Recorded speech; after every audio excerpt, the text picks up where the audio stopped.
Nostalgia, nostalgia canaglia, che ti prende proprio quando non vuoi, ti ritrovi con un cuore di paglia, è un incendio che non spegni mai. Nostalgia, nostalgia canaglia, di una strada, di un amico, di un bar, di un paese che Ma quale nostalgia? La nostalgia è per vecchi rincitrulliti, rimbambiti, rinsecchiti, isteriliti nelle idee. Qua a Radio Libertà siamo tutta gioventù e tutto futuro. Quale nostalgia? Si guarda solo ed esclusivamente all'oggi, ma già siamo indietro, al domani e al futuro, care amiche e cari amici all'ascolto. Prima della sigla avete ascoltato quello che il calendario musicale di oggi prevede, vale a dire 26 agosto, pare che oggi sia il 26 agosto, se tutti siamo d'accordo.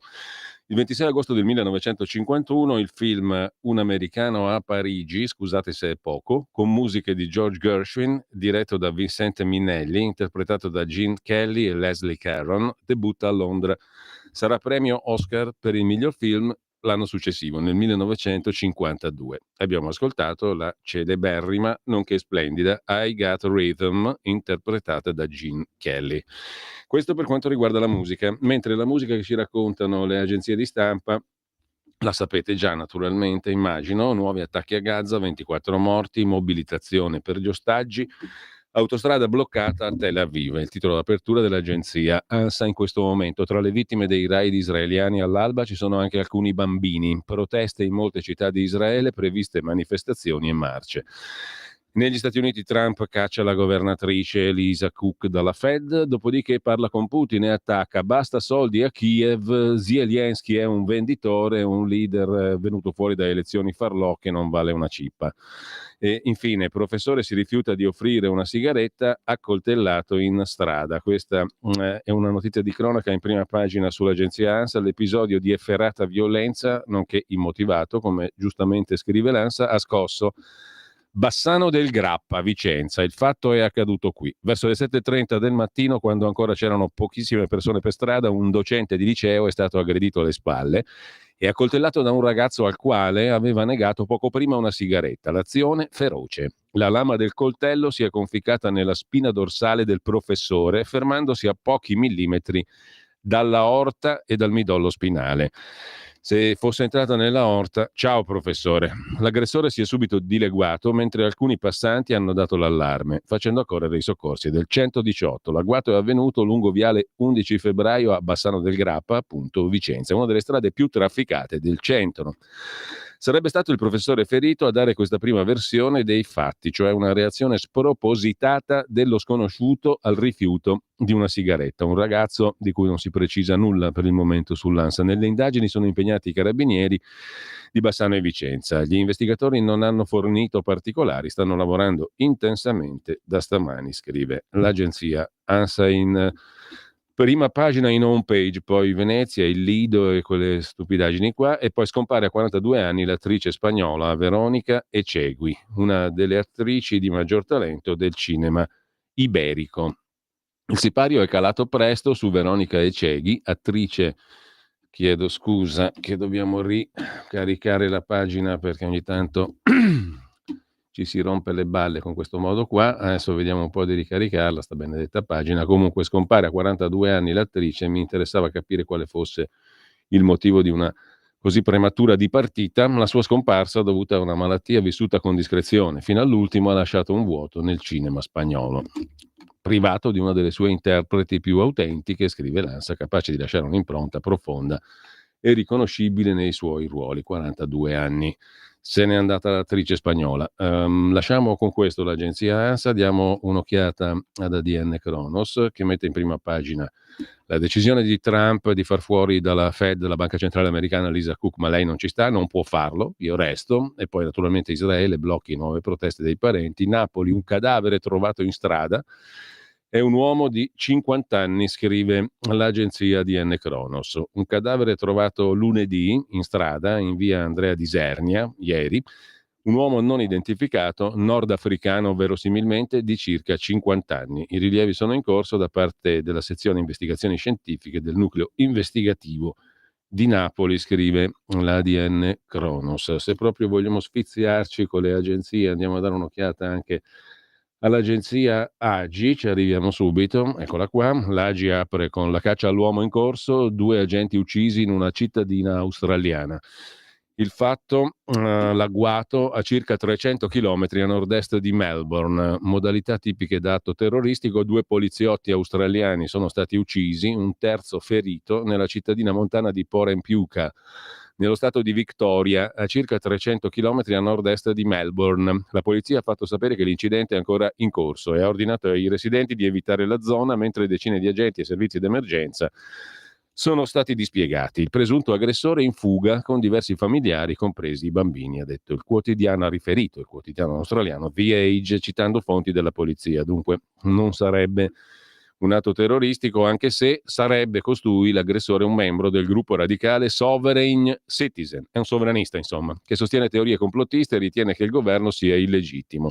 I poliziotti si erano recati nella proprietà per eseguire un mandato di cattura per presunte accuse di abusi sessuali e sono caduti in un agguato. Il premier Anthony Albanese e la premier dello stato di Victoria Jacinta Allan hanno elogiato gli agenti per il loro coraggio. Così l'agenzia AGI, che apre con questa notizia. Poi, sempre dal primo piano, dall'home page dell'AGI, tra i papabili alla presidenza tedesca spunta Ursula von der Leyen. Addio auto di lusso, il nuovo status symbol dei ricchi alla Elon Musk è avere tanti figli, scrive ancora l'agenzia AGI, e con questa credo che possiamo chiudere. Donna trovata morta nella vasca da bagno, il RIS sul posto, scrive l'agenzia AGI.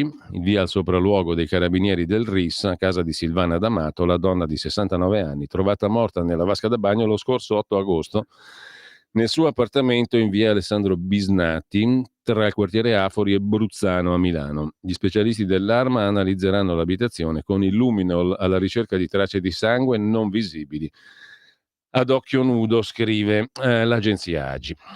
Le agenzie le lasciamo da parte, diamo un'occhiata anche al noto sito di servizi di informazione, naturalmente, Dagospia di Roberto D'Agostino. Raul Bova in primo piano, vince il primo round contro Fabrizio Corona, il garante privacy e Google hanno cancellato l'audio sugli occhi spaccanti inviato dall'attore alla modella Martina Ceretti, materiale rimosso dal podcast falsissimo di Fabrizio Corona da tutte le altre piattaforme. Ma si domanda, ed è un problemone, Dagospia, come riusciranno a eliminarlo da milioni di video comparsi su TikTok? L'inchiesta continua. Chi ha ricattato Bova avvisandolo dell'esistenza dell'audio e chiedendo soldi da un'utenza spagnola? Il ruolo di Federico Monzino, famigliona milanese, PR, Public Relation, amico della Ceretti, che ha detto di aver agito per amore.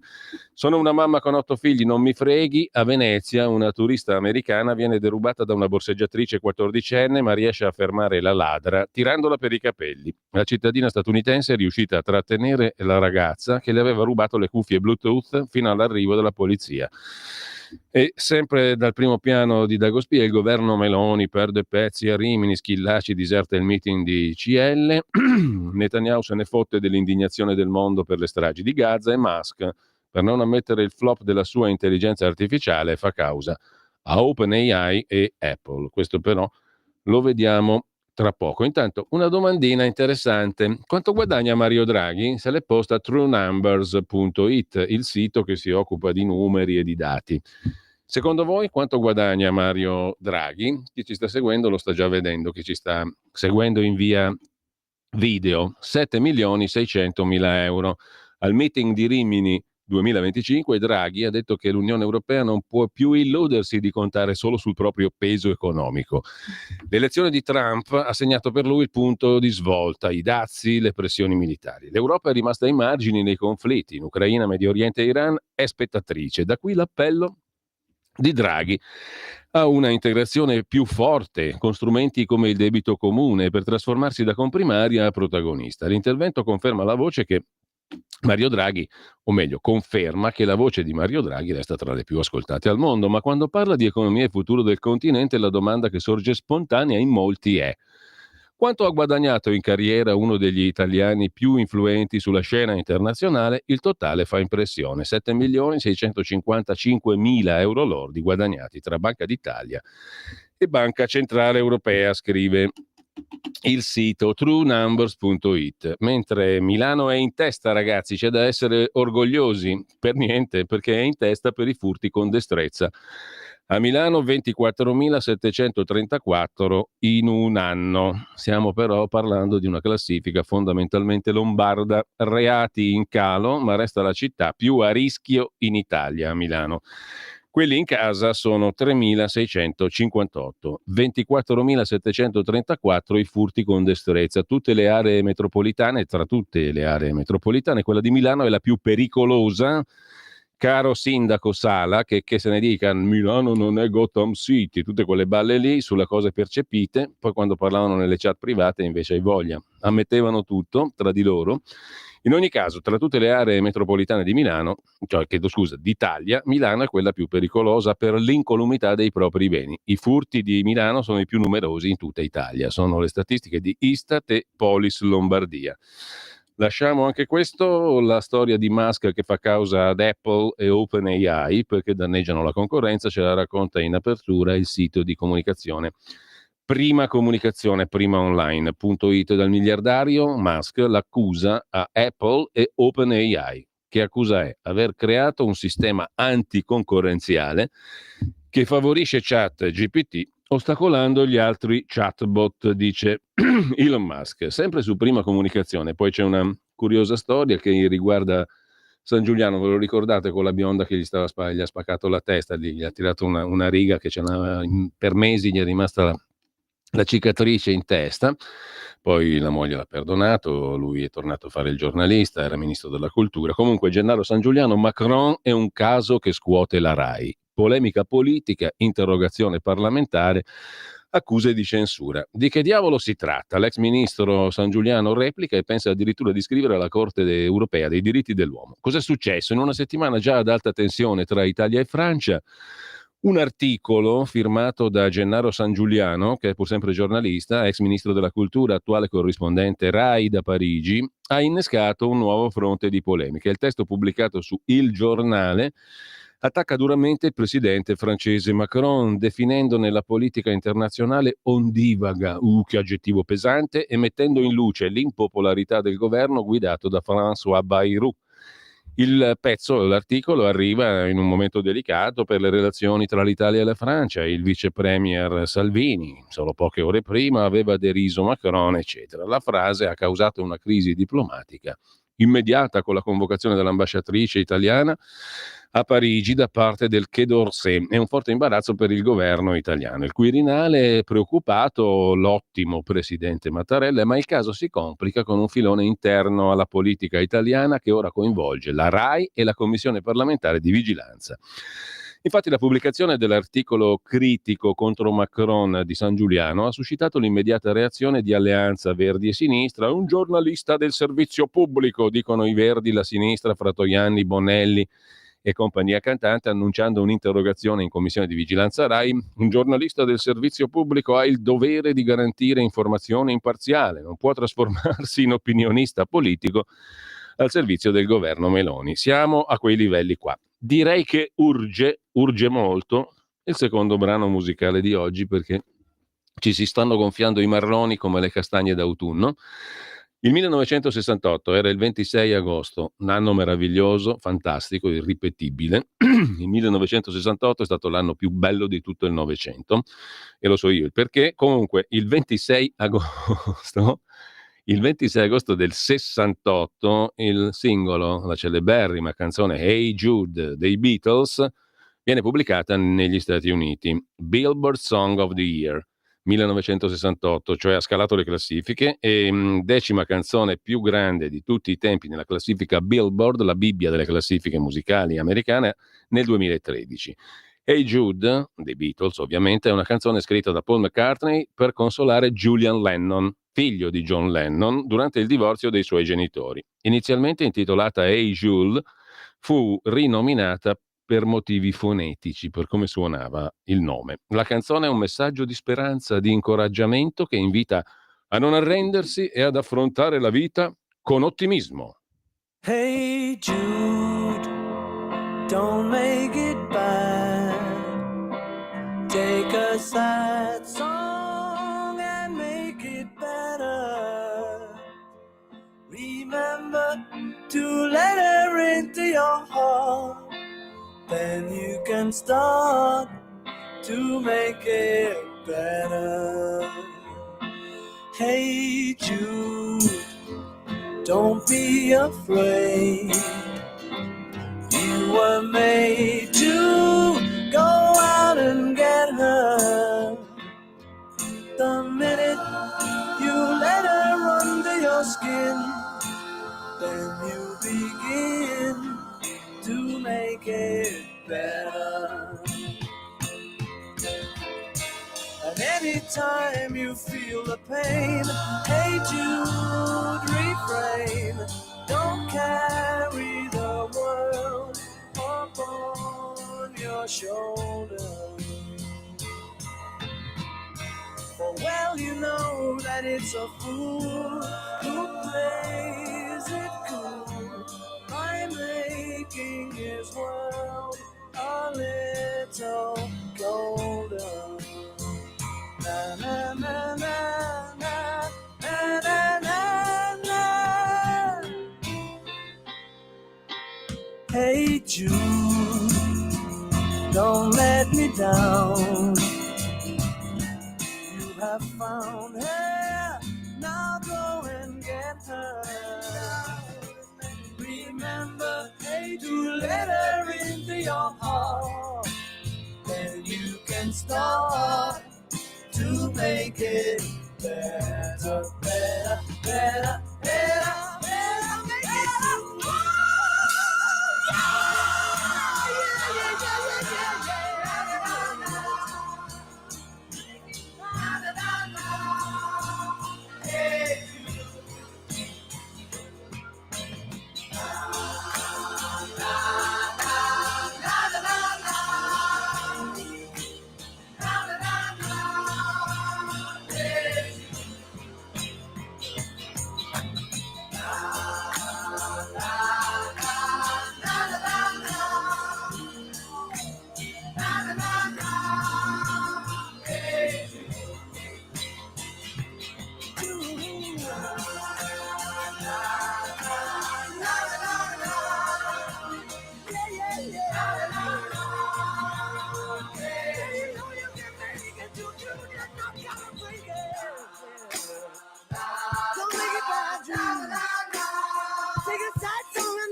Stai ascoltando Radio Libertà. la tua voce libera, senza filtri né censura. La tua radio.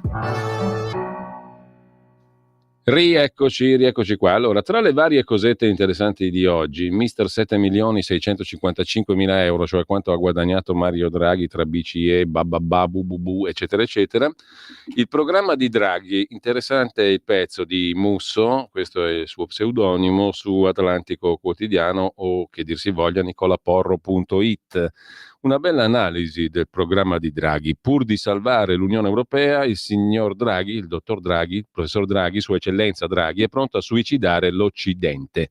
Ci ha detto che l'Unione Europea è retta da regole senza senso, governata da inconsapevoli e da inetti. Bello. Come soluzione, allora, più Europa. Se una roba fa schifo, ne vogliamo di più. Ancor più anti-americana, ancor più gretina, pro-pal, statalista. Draghi divide la storia dell'Unione Europea in 3 epoche. Osserva Musso su nicolaporro.it. Al principio, la Comunità Economica Europea, la CEE, venne creata per evitare il rischio continuo di conflitti tra gli Stati europei. Scopo sempre presente con l'Unione Europea, affondare la convinzione che è insostenibile, sostenere che staremo meglio senza questa Unione. Il che suona strano, osserva Musso, in bocca a colui, Draghi, che inflisse alla Grecia una catastrofe economica peggiore di una guerra mondiale. Successivamente la CEE si adatta felicemente, ha detto Draghi, all'era neoliberale tra il 1980 e i primi anni 2000. L'Europa prospera, il mercato comune diventa mercato unico, gli Stati membri diventano più vicini.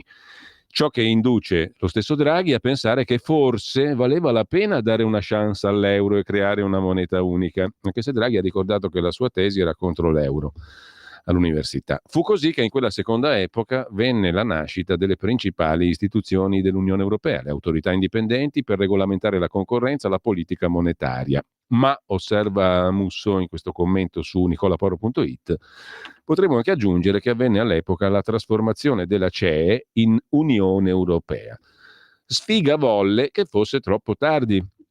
Sin da quei primi anni 2000, Draghi ha detto ancora, quel paradigma neoliberale è mutato radicalmente. Molte delle sue caratteristiche oggi sono superate nel contesto di un mondo nel quale dominano politiche industriali, ricorso alla forza militare e alla potenza economica per tutelare gli interessi nazionali e rafforzamento del governo statale. Questo è il mondo di oggi, secondo Draghi. Sicché quelle istituzioni dell'Unione Europea, secondo Draghi, erano adatte al periodo precedente, non sono più adeguate al periodo attuale. Rispondendo a una domanda, egli fa l'esempio del mandato della Banca Centrale Europea.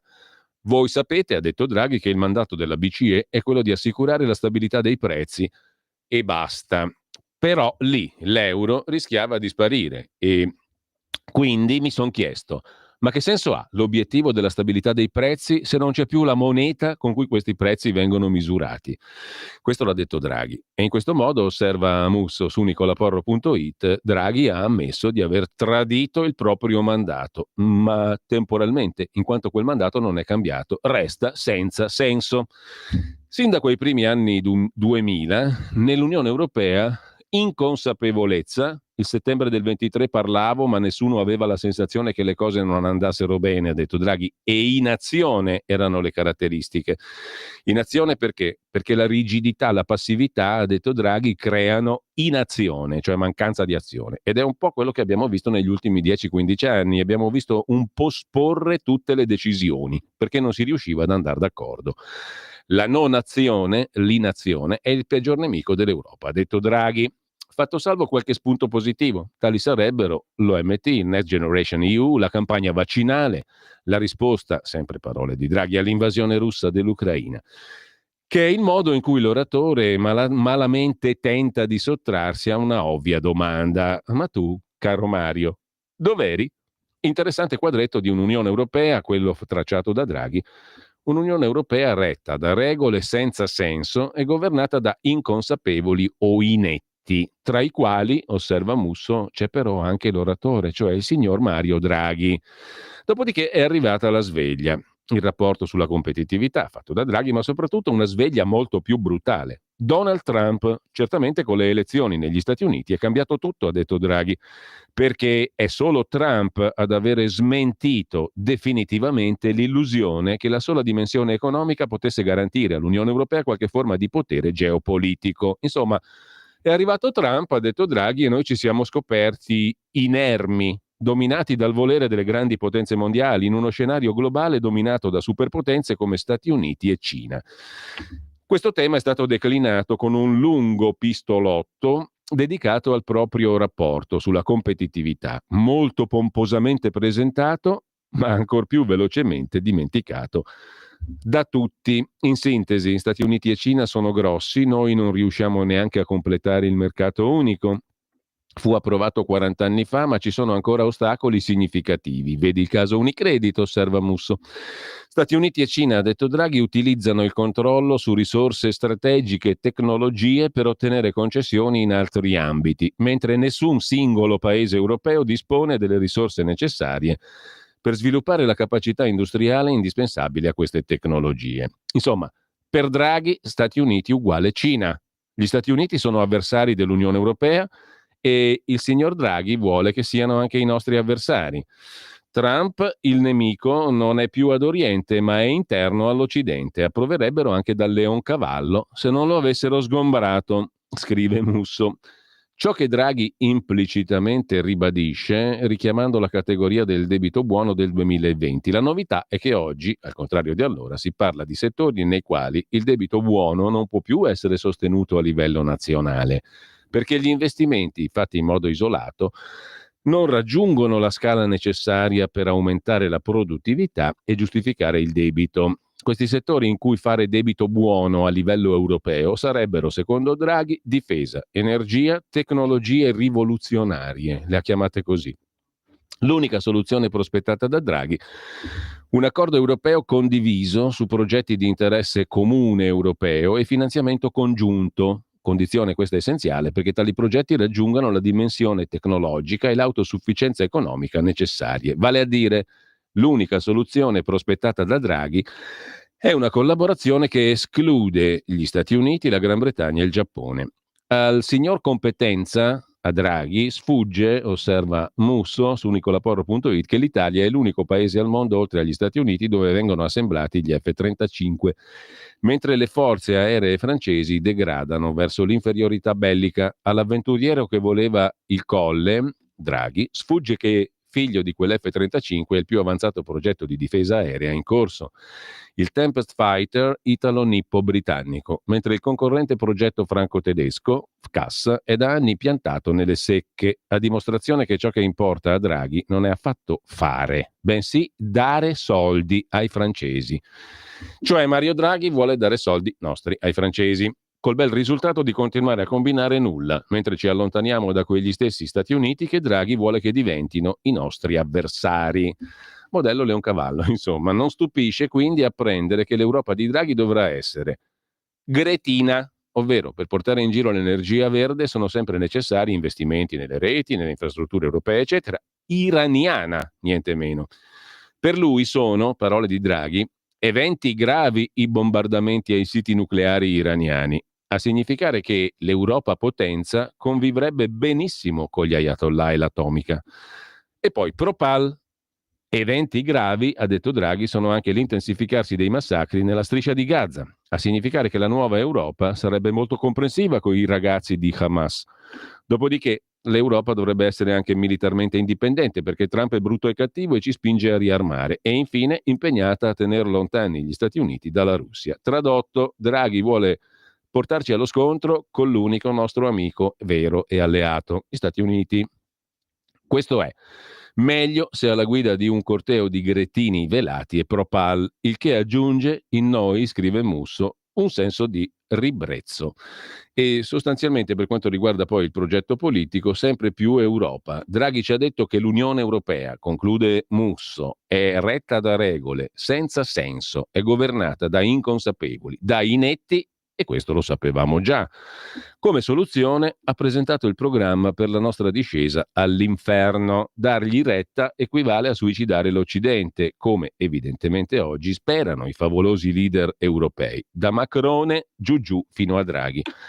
Volete la nostra soluzione? Conclude Musso su nicolaporro.it. In attesa che tutti loro spariscano dalla scena politica e torni la cara vecchia c'è senza l'euro, teniamoci stretto Donald Trump. E noi ci teniamo stretta anche la colonna musicale di oggi. Dopo i Beatles, Hey Jude, andiamo al 26 agosto, cioè oggi, del 1977. Ian Dury, qualcuno lo ricorderà, cantautore britannico, pubblica un pezzo, una canzone che poi è diventata un modo di dire popolarissimo: Sex and Drugs and Rock and Roll. Diverrà un'espressione proverbiale. Voi ve la ricordate la canzone, come faceva?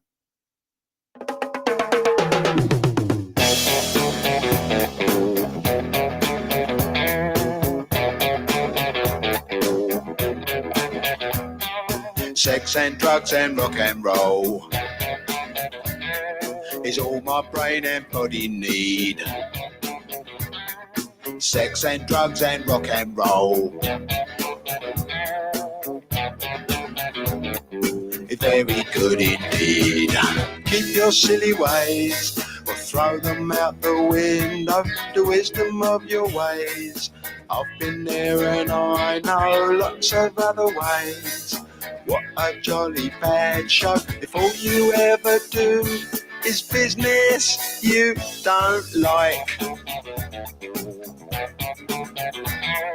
Sex and drugs and rock and roll. Sex and drugs and rock and roll.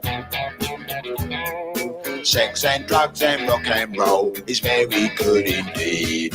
Every bit of clothing ought to make you pretty. You can cut the clothing, grey is such a pity. I should wear the clothing of Mr. Walter Mitty. See my tailor, he's called Simon. I know it's going to fit. A little bit of advice, you're quite welcome, it is free. Don't do nothing that is cut price, you know what that'll make you be. They will try their tricky device, trap you with the ordinary. Get your teeth into a small slice, the cake of liberty.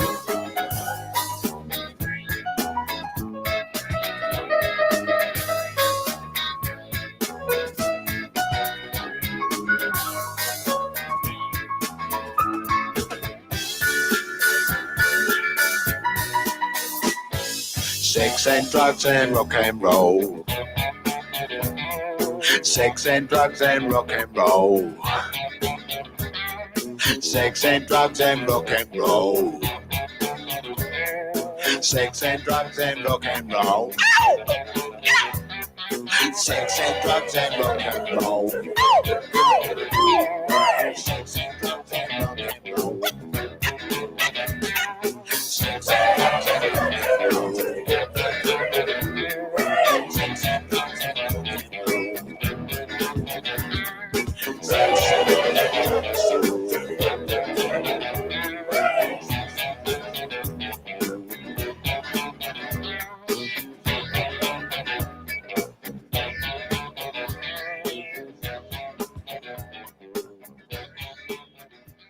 È valido anche lui, Ian Dury, Sex and Drugs and Rock and Roll, 26 agosto 1977.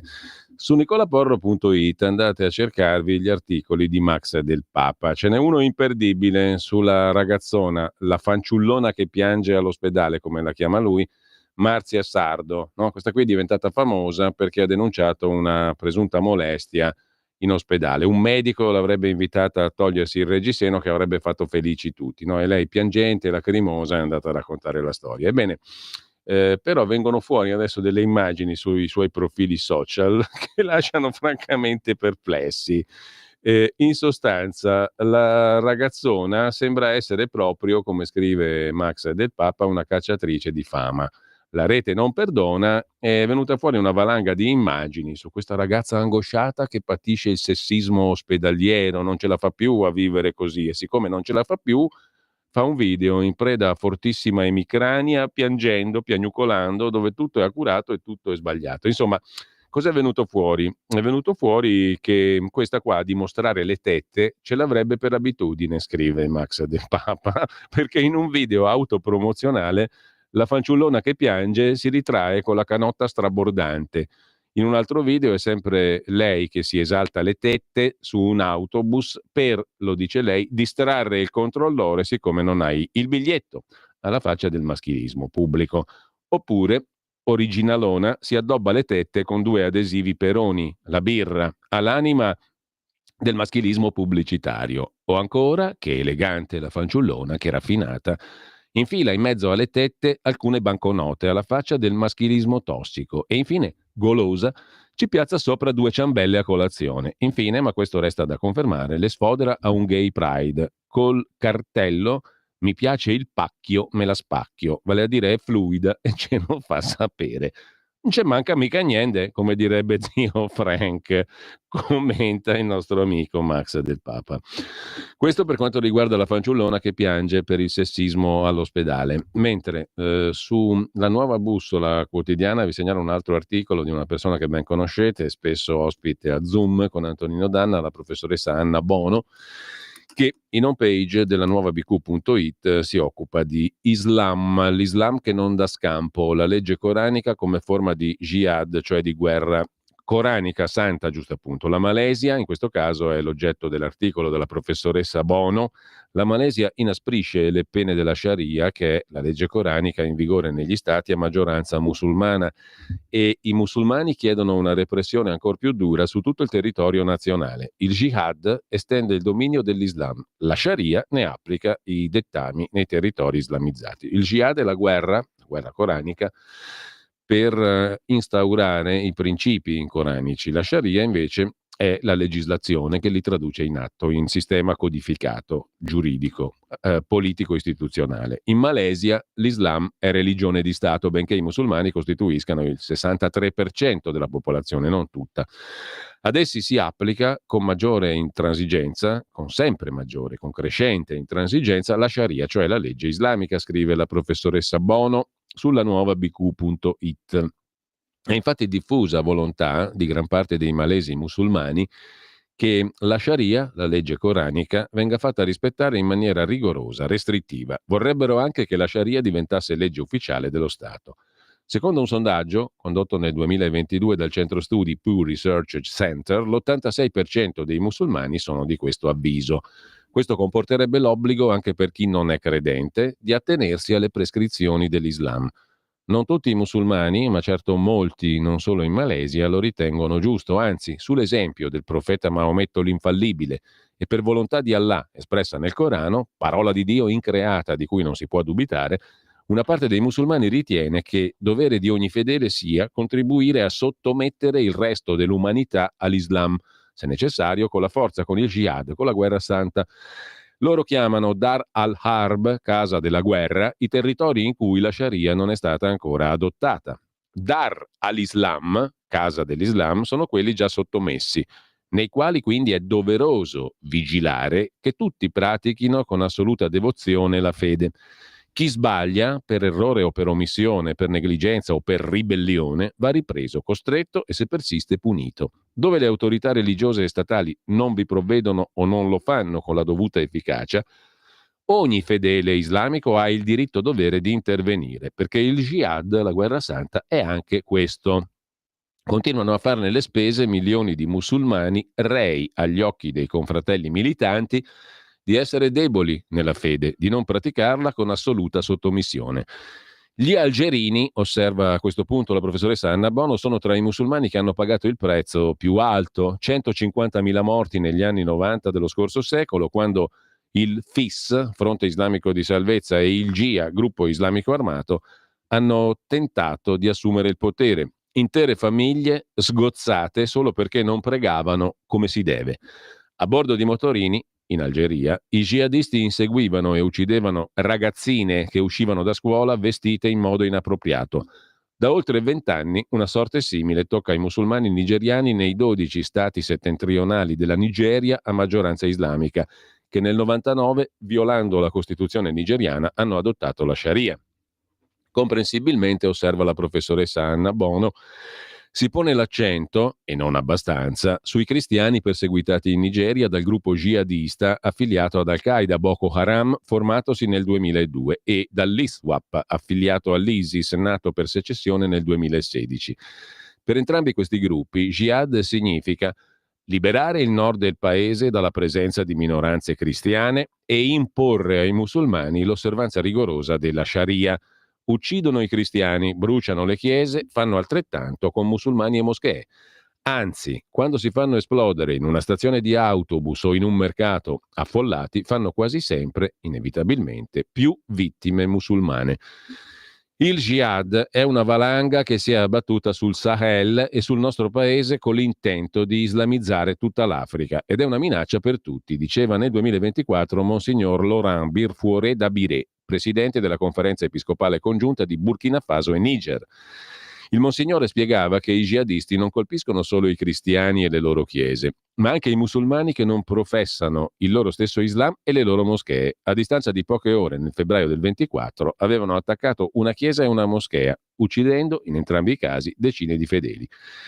Che in Malesia, come in altri stati islamici, ci pensi il governo a far rispettare la Sharia, appaga i jihadisti, ma ai fedeli costa in libertà, dignità e vite umane. Sono previste pene fino a 3 anni di carcere, multe fino a 5.000 ringgit, 1.000 euro, e fino a 6 colpi di bastone per chi, ad esempio, non rispetta il salat, l'obbligo di pregare 5 volte al giorno in orari stabiliti, o non pratica il digiuno nel mese di Ramadan, o tiene comportamenti indecenti e commette kalwat, cioè si intrattiene in un luogo privato con un membro dell'altro sesso che non è suo parente prossimo o familiare.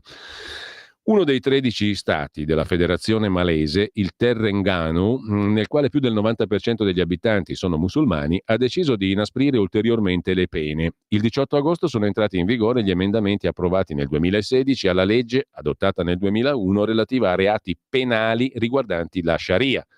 Finora, un uomo che, per esempio, per 3 volte consecutive non si presentava in moschea per le preghiere del venerdì era punito con al massimo 6 mesi di carcere o 1.000 ringgit di multa. D'ora in poi, mancare anche solo una volta senza valida giustificazione comporta la pena di 2 anni di prigione e 3.000 ringgit di multa. La preghiera del venerdì non è un obbligo religioso, ma simbolo di obbedienza, dice il consigliere esecutivo dello Stato Muhammad Khalil Abdul Hadi, responsabile affari islamici. In tutte le moschee verranno esposti striscioni per ricordare i loro doveri ai fedeli. I controlli sul comportamento dei fedeli, per accertarne il rispetto della Sharia, avverranno, come già in passato, tramite segnalazioni pubbliche, pattugliamenti delle autorità, operazioni dei funzionari del Dipartimento Affari Islamici. Nel dare la notizia, l'agenzia di stampa Asia News ha riportato un'utile precisazione, conclude la professoressa Anna Bono sulla nuova bussola quotidiana di oggi. Le nuove sanzioni riguardano le violazioni della Sharia chiamate takzir, per le quali è possibile stabilire punizioni discrezionali, perché si tratta di reati per i quali né il Corano né gli hadith, cioè i detti e i racconti di quel che Maometto ha detto e fatto nella sua vita, indicano pene specifiche. Quindi tutto è discrezionale, è facoltà dei tribunali della Sharia e delle autorità governative determinare quali pene infliggere. Altra cosa sono i reati hudud, come il furto o l'adulterio, per i quali invece le pene sono dettagliatamente indicate nel Corano o nei detti del profeta: il taglio delle mani e la lapidazione. Così Anna Bono sulla nuova bq.it. Voi direte, tanto chi se ne frega è la Malesia.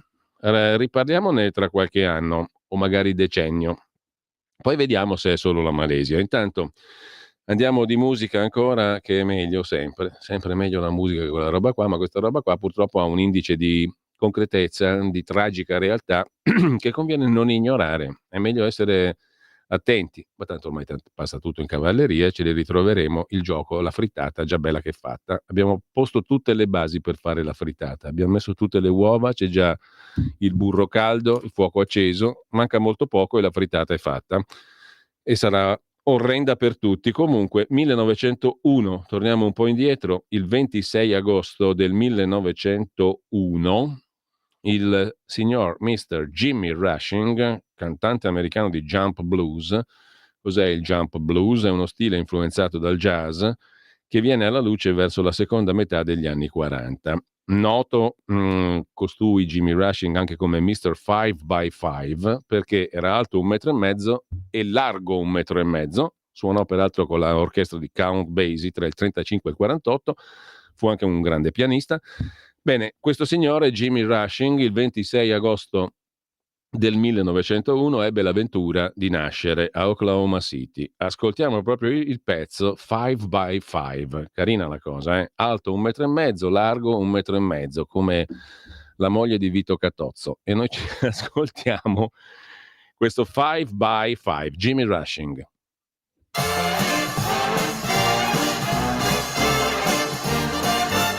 Mr. 5x5, 5 feet tall and he's 5 feet wide. He don't measure no more from head to toe than he do from side to side. Mr. 5x5, 15 chin and a line of jive. He's a rockin' old cat and a real hip cat. He's Mr. 5x5. That man can really chicken for a fat man. There's no way of knowing whether he's strolling in or going. Mr. 5x5, slightly plump on the groovy side. He's a rockin' old cat, a real hip cat. He's Mr. 5x5.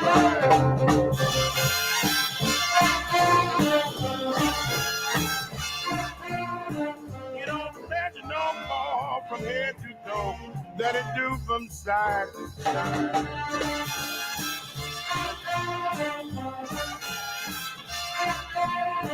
He's a rockin' old cat and he's a real hip fat. He's Mr. 5x5. That man can really chicken for a fat man. There's no way of knowing whether he's strolling in or going.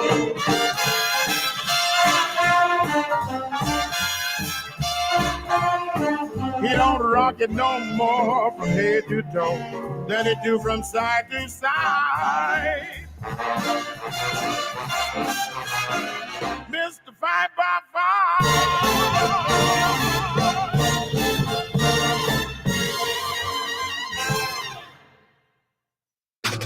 Stai ascoltando Radio Libertà. la tua voce libera, senza filtri né censura. La tua radio. Rieccoci in onda. Intanto un attimo soltanto, dopo il bel pezzo della professoressa Anna Bono sulla nuova bussola quotidiana, volevo proporvi anche un altro pezzo interessante di Davide Cucciati su una testata che abbiamo già citato, mosaico-cem.it, è il sito ufficiale della comunità ebraica milanese. Israele e crisi alimentare a Gaza, un rapporto dell'IPC basato su fonti affiliate a Hamas e gravi errori metodologici. Il COGAT, cioè il Coordinator of Government Activities in the Territories, che cos'è? Un'unità del Ministero della Difesa di Israele responsabile dell'attuazione della politica civile in Giudea e Samaria e nella striscia di Gaza. Questo ente svolge il ruolo di organo di coordinamento civile e di sicurezza con l'autorità palestinese, oltre che con organizzazioni internazionali e organizzazioni non governative attive nella regione. Il 22 agosto scorso, tramite il proprio account su X, il COGAT, cioè questa unità del Ministero della Difesa israeliano che si occupa di attuazione di politica civile anche nella striscia di Gaza, in coordinamento con l'autorità nazionale palestinese, quindi la ANP, e con organizzazioni internazionali e ONG, il 22 agosto il COGAT ha respinto con fermezza il nuovo rapporto dell'Integrated Food Security Phase Classification, IPC, sulla situazione alimentare nella striscia di Gaza, che parla di carestia in atto, in particolare a Gaza City.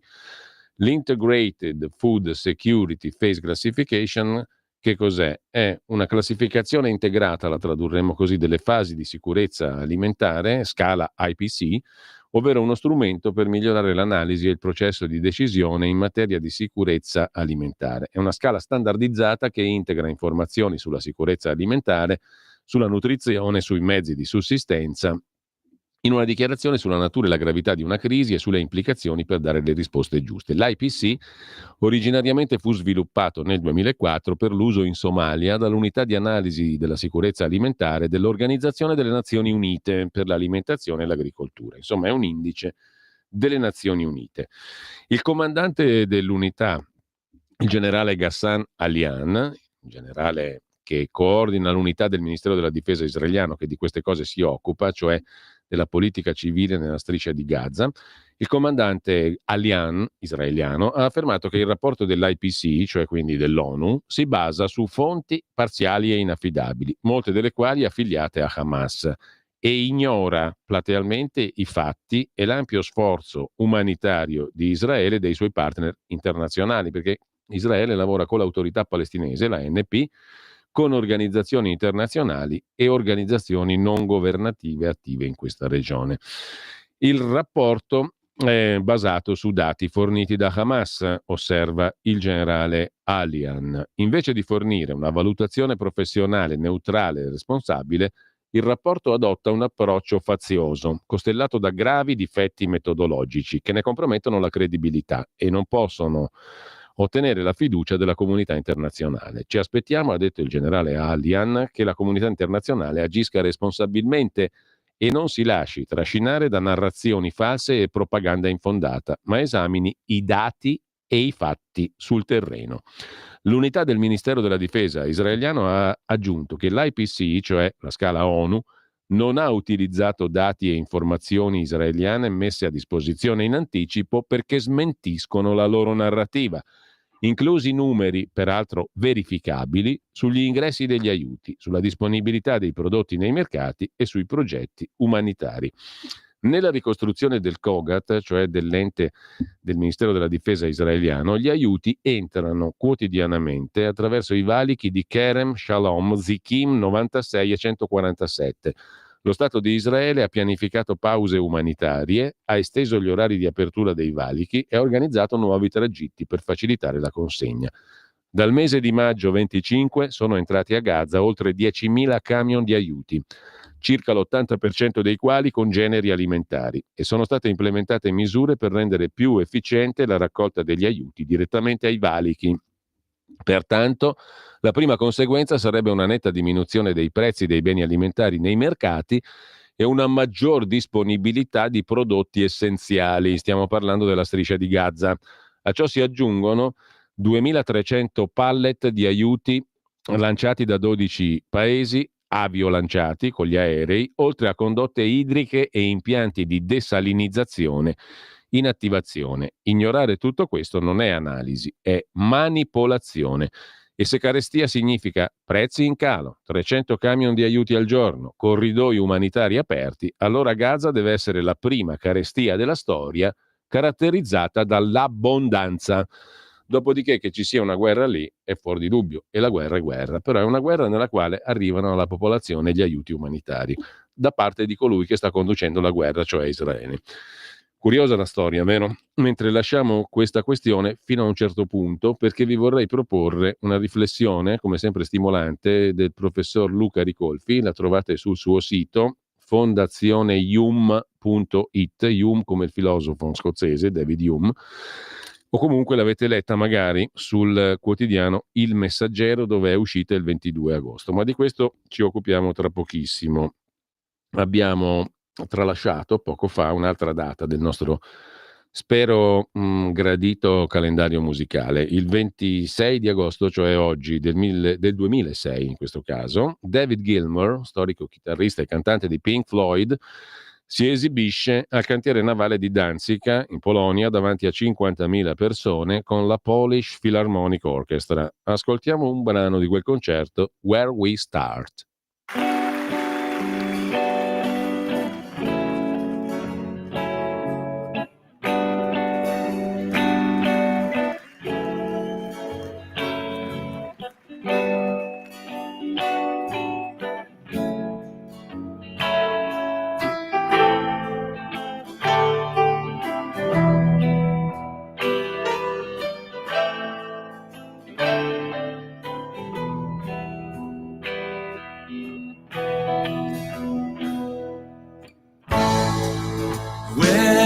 we start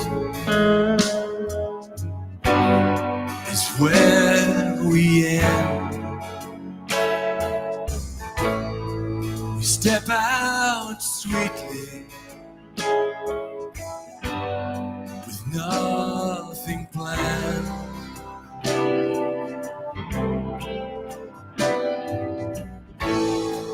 Along by the river, we feed bread to the swans, and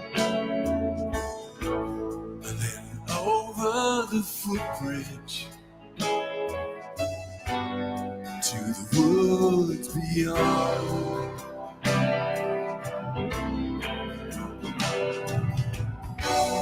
We walk ourselves weary,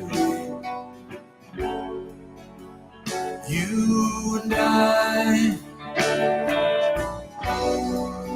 There's just this moment,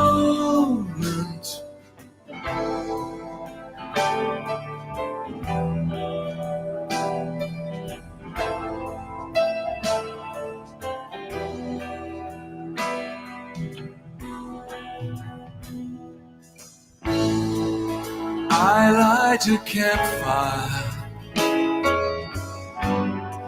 away from the path.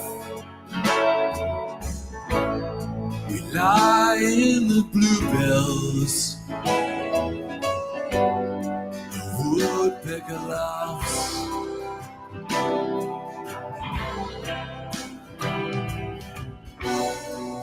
Time passes slowly. Il David Gilmour gli ha mollato ai polacchi una roba in stile Pink Floyd e, diciamo, essendo di bocca buona, se la son fatta passare, mettiamola così, cattivamente parlando.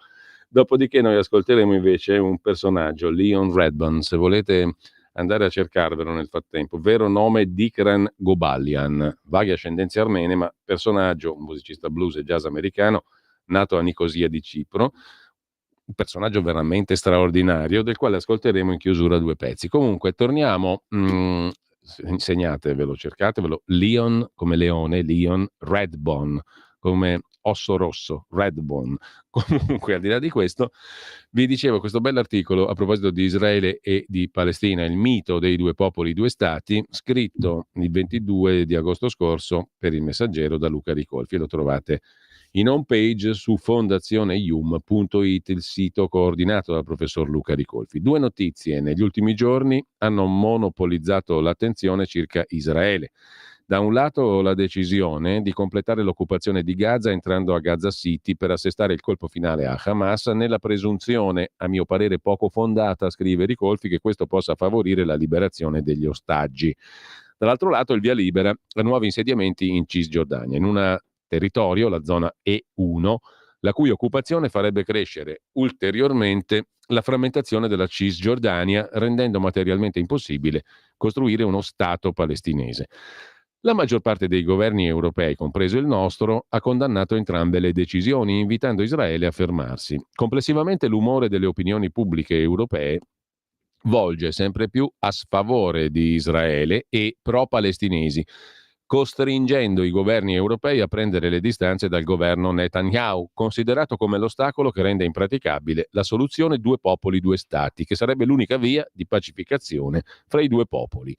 Da qui l'idea, agitata per parare le accuse di antisemitismo, secondo cui si dovrebbe distinguere fra popolo israeliano buono e Netanyahu cattivo, così come sarebbe necessario distinguere fra popolo palestinese buono e Hamas cattivo. Insomma, i due popoli non hanno colpe. I veri nemici sono i rispettivi loro governanti. Questa narrazione del conflitto, osserva il professor Ricolfi, ha un suo potere persuasivo e rende molti buoni servigi a chi desidera manifestare il proprio sdegno per le atrocità commesse a Gaza dall'esercito israeliano, ma vuole sfuggire all'accusa di antisemitismo. Ma si può dire che questa narrazione, due popoli buoni e due governanti cattivi, sia fondata? A metterne crudamente in dubbio la plausibilità è intervenuto pochi giorni fa lo scrittore ebreo-americano Nathan Thrall, che vive a Gerusalemme Est, possibile capitale in futuro di uno Stato palestinese. In un'intervista a Repubblica, lo scrittore Nathan Thrall ha fatto notare diverse cose dimenticate dalle narrazioni prevalenti in Europa. Primo, il 79% degli ebrei israeliani non è disturbato dalla fame a Gaza. I cittadini israeliani non si stanno ribellando alle uccisioni di civili a Gaza. Secondo, l'opposizione all'ingresso a Gaza City è dettata dal timore di compromettere la vita degli ostaggi, non certo da remore per i costi umani della soluzione finale nei confronti di Hamas. Quel che l'opinione pubblica israeliana davvero desidera è l'annientamento di Hamas, ma prima il recupero degli ostaggi. Terzo, i progressisti europei si raccontano una bugia quando affermano che il problema è la destra israeliana.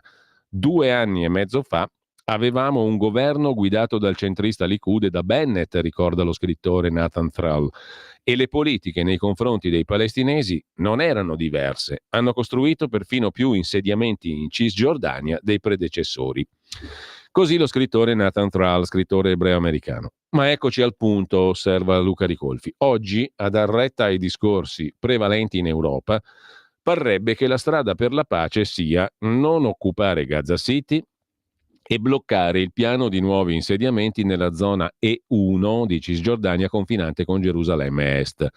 Ma si sorvola sul fatto che, anche se il governo Netanyahu obbedisse pienamente alle ingiunzioni dei governi europei e delle Nazioni Unite, la agognata soluzione due popoli, due stati resterebbe del tutto impraticabile, per certi versi ancor più impraticabile di prima, scrive Ricolfi, perché da 20 anni i due principali ostacoli a quella soluzione restano la sopravvivenza di Hamas e la colonizzazione della Cisgiordania, terra fin dal 1947 destinata ai palestinesi.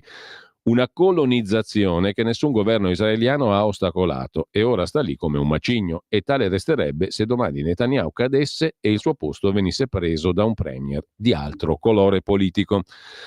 Sarò forse un po' drastico, conclude Luca Ricolfi, lo trovate l'articolo comparso sul Messaggero il 22 agosto scorso sul sito della fondazione yum.it, ma mi pare troppo comodo fare la voce grossa con Israele solo ora, dopo un ventennio in cui si è assistito, senza fiatare, alla crescita di Hamas a Gaza alimentata anche dai soldi dell'Europa, e ben poco si è tentato per contrastare la proliferazione di insediamenti israeliani in Cisgiordania. È allora che l'Europa avrebbe dovuto far sentire la sua voce, senza aspettare il dramma umanitario di Gaza per trovare il coraggio di criticare Israele, perché quella palestinese è una questione politica che in termini politici più che umanitari avrebbe dovuto essere affrontata. Porre quella questione, ora che i buoi sono scappati, può lavare le coscienze, ma difficilmente toglierà palestinesi e israeliani dal dramma in cui sono precipitati. Così scrive Luca Ricolfi, sito fondazioneyum.it. Adesso mandiamo un altro brano musicale. Siamo al 26 agosto del 1928. Nasce a Cleethorpes, in Inghilterra, Peter Appleyard, vibrafonista jazz britannico-canadese. Ascoltiamo un suo brano, Frenzy. Carino, eh? Poi lo deciderete voi, ma secondo me niente male.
E lasciamo il delizioso Peter Appleyard, poi conosceremo invece un eccentrico Leon Redbone, che secondo me è il preferito della colonna sonora di oggi, del 26 agosto.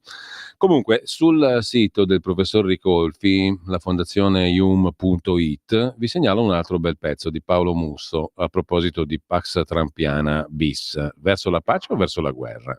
Parla naturalmente di Russia e Ucraina e della posizione degli Stati Uniti. Anche se gli spiragli sono minimi, il pezzo è molto lungo, lo trovate in home page, se volete ve lo leggete per intero, io ve ne porgo la sintesi che compare all'inizio dell'articolo. Anche se gli spiragli sono minimi, scrive Paolo Musso, è comprensibile che oggi tutti si sforzino di essere ottimisti. Meno comprensibile è che nessuno sembri rendersi conto che dietro l'angolo, nella vicenda russo-ucraina, molto probabilmente non c'è la pace, ma al contrario un'intensificazione della guerra, che potrebbe metterci davanti a scelte difficili nel giro di poche settimane. La colpa non è di Trump, ma dell'atteggiamento a dir poco ambiguo dei leader europei e, in passato, di Biden, che hanno sempre detto di non voler fare concessioni alla Russia, ma non sono mai stati disposti a fare l'unica cosa che permetterebbe di raggiungere questo obiettivo, perché se tu non vuoi fare concessioni alla Russia devi aiutare l'Ucraina a vincere la guerra, perché nella guerra non c'è il pareggio. Se però, o perlomeno è difficile che ci sia, anzi, insomma, se come tutto lascia credere le trattative falliranno, il problema non potrà più essere evitato. E allora la domanda certamente è cosa farà Trump, ma soprattutto cosa farà l'Europa. Il pezzo è molto interessante, lo trovate su fondazioneyum.it, mentre a proposito di guerra vi segnalo sul sito del mensile tempi.it, una splendida conversazione di Leone Grotti con Toshiyuki Mimaki, uno degli ultimi Ikabusha rimasti, un sopravvissuto all'atomica giapponese, vincitore del premio Nobel per la pace nel 2024 con la sua associazione. Quel giorno a Hiroshima, ricorda Mimaki, vedi un lampo e poi file di cadaveri. Con lo scontro tra Russia e Ucraina il pericolo è concreto. È solo alla fine dell'intervista con il mensile Tempi che Toshiyuki Mimaki tira fuori con cura dal portafoglio 4 fotografie. Le porta sempre con sé, racconta Leone Grotti. Sono allo stesso tempo un'istantanea della tragedia che lo ha investito 80 anni fa e 4 importanti pezzi di memoria che faticosamente ha ricostruito negli anni per non dimenticare mai più e perché nessuno dimentichi mai più. Mimaki oggi ha 83 anni, aveva 3 anni quando si beccò l'atomica a Hiroshima. È uno dei pochi Hibakusha rimasti, cioè i sopravvissuti alle bombe atomiche sganciate dagli Stati Uniti sul Giappone per obbligare il Giappone alla resa durante la Seconda Guerra Mondiale. Di questi Hibakusha anzi, ne rimangono meno di 100.000 e hanno un'età media di 86 anni, cioè avevano fino a 6 anni più o meno all'epoca. Mimaki ne ha 83 oggi. Anche da questo deriva la determinazione che traspare dal tono di voce fermo e dallo sguardo limpido e consapevole di Mimaki. Quando non ci saremo più, dice quest'uomo, chi trasmetterà il nostro messaggio di pace con la stessa forza e credibilità? La prima fotografia che tira fuori dal portafoglio Mimaki raffigura un gruppo di persone, un gruppo eterogeneo, vestiti laceri, pelle cascante, espressione vuota o sconvolta, completamente spaesati. Sono i sopravvissuti di Hiroshima, dice Mimaki, che ha partecipato anche al meeting di Rimini, un incontro intitolato Sopravvivere alla bomba atomica, la testimonianza degli Hibakusha. Ebbene, Mimaki aveva 3 anni quando gli Stati Uniti sganciarono la bomba atomica denominata Little Boy, ragazzino, il 6 agosto 1945. Stava giocando in cortile, fuori dalla sua casa a 17 chilometri dal punto esatto in cui cadde la bomba. Non sentii il rombo dell'aereo, racconta Mimaki, e non sentii neanche il boato dell'esplosione. Ricordo soltanto un lampo di luce come un flash e pensai che fosse un temporale. La notizia che qualcosa di terribile era accaduto giunse presto e non per radio. Iniziarono ad arrivare persone strane, ricorda l'uomo, alcune scalze, altre no, con i capelli bruciacchiati, la pelle cascante, chiedevano tutti da bere. Mimaki seguì allora la mamma, che portava sulle spalle il suo fratellino, e andarono alla ricerca del padre, che lavorava alla ferrovia di Hiroshima, la sua città natale. Noi, in realtà, abitavamo a Tokyo, ricorda Mimaki, e ci trasferimmo soltanto quando gli americani cominciarono a bombardare la capitale. Altre 2 delle 4 fotografie che Mimaki porta sempre con sé raffigurano dei dipinti e descrivono quello che Mimaki vide, o meglio il poco di cui ha un vago ricordo durante quella ricerca. Sempre nascosto dietro il vestito della mamma, l'unica cosa che può proteggere anche dall'orrore della bomba atomica, il piccolo Mimaki osservò file di cadaveri, palazzi letteralmente sciolti dall'onda di calore, migliaia di gradi, e una donna tremante e sconvolta che implorava alla mamma di aprirle una scatoletta di pesche. Con le sue mani non riusciva più a fare nulla. Mio padre si salvò miracolosamente, racconta Libakusha Mimaki. Si trovava sottoterra a cambiarsi gli abiti quando scoppiò la bomba. Quando risalì in superficie, Hiroshima era stata spazzata via. Le nostre ricerche si rivelarono inutili, non lo trovammo, ma dopo 4 giorni, che passò ad aggiustare la ferrovia lavorando senza sosta, fu lui a rientrare a casa. Mimaki, oggi 83 anni, è sopravvissuto, ma la sua vita è rimasta segnata per sempre dall'esplosione. La famiglia si trasferì in un'altra città. L'atomica lo seguiva come un segugio. Le famiglie vietavano ai loro figli di giocare con me da bambino, dicevano stagli alla larga perché è radioattivo. I genitori non volevano darmi in sposa le figlie e dicevano che avremmo generato dei mostri. Oggi, scrive su tempi.it Leone Grotti, la figura di Mimaki si presenta fragile nella vecchiaia. Camminare gli risulta faticoso, spesso utilizza la sedia a rotelle, ma il suo motto è non arrendersi mai e la sua vita lo dimostra. La sua famiglia, già povera, è stata ridotta in miseria dalla guerra e dall'atomica. Così, invece che studiare al liceo e all'università come avrebbe voluto, si è ridotto a praticare lavori pesanti per dar da mangiare alla moglie e ai 3 figli e per farli studiare. Se suo padre non ha mai voluto parlare della tragedia dell'Atomica 45 in Giappone, Mimaki ha subito compreso l'importanza e il dovere della memoria. Oggi è vicepresidente della Confederazione Nichon Hidankyo, che riunisce diverse associazioni di sopravvissuti. L'anno scorso ha vinto il premio Nobel per la pace. Tanti, dice Mimaki, sottovalutano il rischio di una nuova guerra nucleare, ma secondo me sbagliano. Oggi il rischio è maggiore rispetto al passato. Con lo scontro tra Ucraina e Russia, Israele e Iran, il pericolo è concreto. Molti pensano che le bombe nucleari siano importanti per la deterrenza. Io credo che dovremmo soltanto distruggerle, altrimenti non ci sarà mai pace nel mondo. Oggi, conclude Leone Grotti su tempi.it, l'Asia orientale è tornata a essere una regione calda del mondo. Tra il desiderio di espansionismo della Cina, le minacce a Taiwan e i discorsi bellicosi della Corea del Nord. Io ho molta paura per quello che sta accadendo tutto intorno al nostro paese, dice Mimaki. Temo che il governo reagisca aumentando i fondi per esercito e armi e mi sento male solo a pensarci.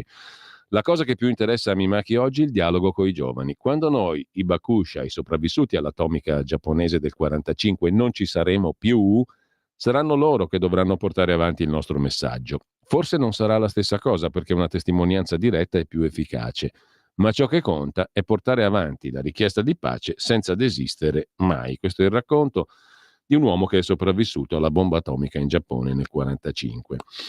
Adesso noi ci chiudiamo con la musica di questo personaggio veramente eccentrico, Leon Redbone. Nasceva a Nicosia, Cipro, nel 1949 e prego la regia intanto di chiudere con la condivisione della pagina. Torniamo al resto, chiudiamo con 2 pezzi musicali perché non c'è spazio più per niente.